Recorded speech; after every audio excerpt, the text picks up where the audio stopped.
Ito nga pala yung motor ko. Yan, 5 days old. Kaya ko siya nagustuhan dahil nga syempre unang-una sa murang-mura ang presyo pang masa. Yan. Tapos pangalawa dito, syempre yung angas ng forma. Yan. Makikita naman sa forma. Yan. Yan. May logo siya dito na Euro. Yan. Euro. Then ang pangatlo kong nagustuhan dito, naka disc brake na siya, unahan. At saka dito naman sa likuran. Yan, naka disc brake. Ayan. Ang Honda Click 160 wala pa siyang disc brake sa likod. Pero ito naka disc brake na. Pang-apat na nagustuhan ko dito, nakakilis na siya. Yan. Nakakilis na siya. Yan. Kilis. Ganon din yung sa seat niya. Yan. Try natin.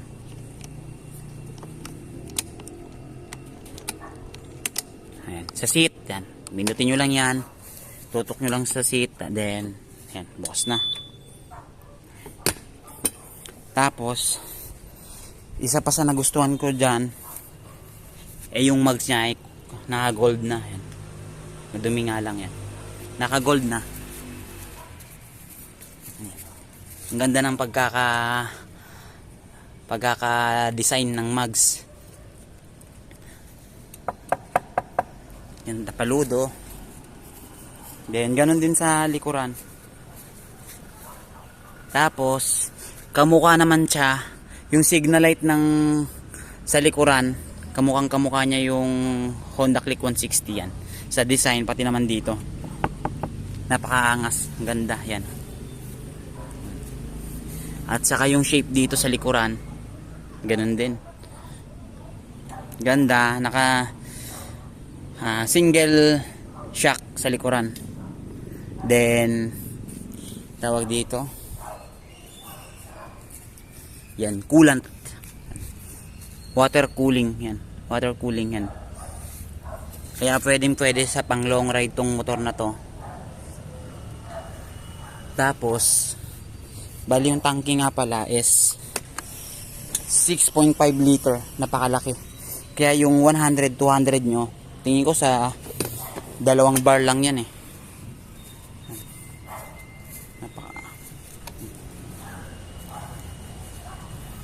sa forma, maganda. Dito, kapag kukuha ka ng ganito, may down payment na 5,000. Tapos 3,800 ang monthly. Murang-mura. Kaya sa mga kumikita lang ng minimum dyan, kayang-kaya nyo tong motor na to. Yan. Napakaganda ng forma. Pagdating naman sa upuan, ito yung upuan, yung design nya, saka ang lambot. Para kang naka Eurotex dito. Lambot kaya hindi masakit sa puwetan. Digital na rin pala yung harap.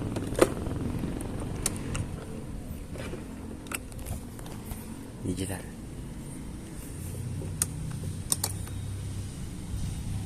Yan. Naka-digital na, ganda. Papakita ko yan. Magre-review ako nito paggabi para mas maganda yung angas niya. Makita yung forma ng digital niya. Side mirror. Solid yung motor na to. Wala akong masabi. Pagdating sa forma, sa presyo. Yan.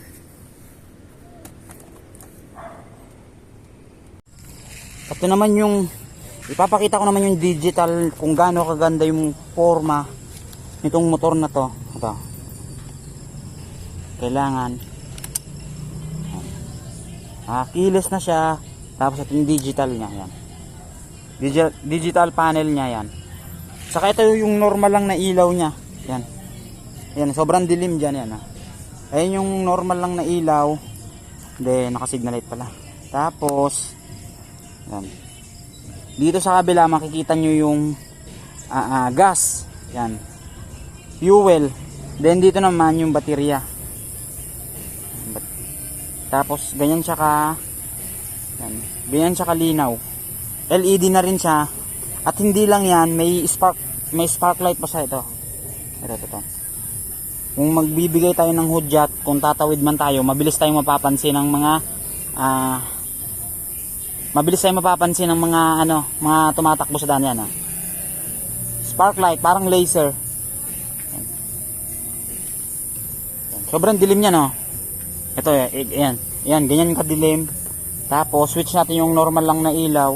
Yan. Tapos, may spark light siya. Para mabigyan tayo ng pansin ng mga tumatawid. Yan. Tapos, meron pang isa. Ito yung laser. Papakita ko naman sa inyo. Yan, di ba ganyan? Yan.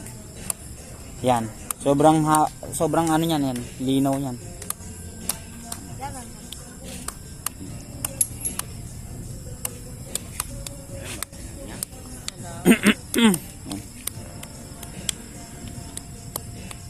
Okay na.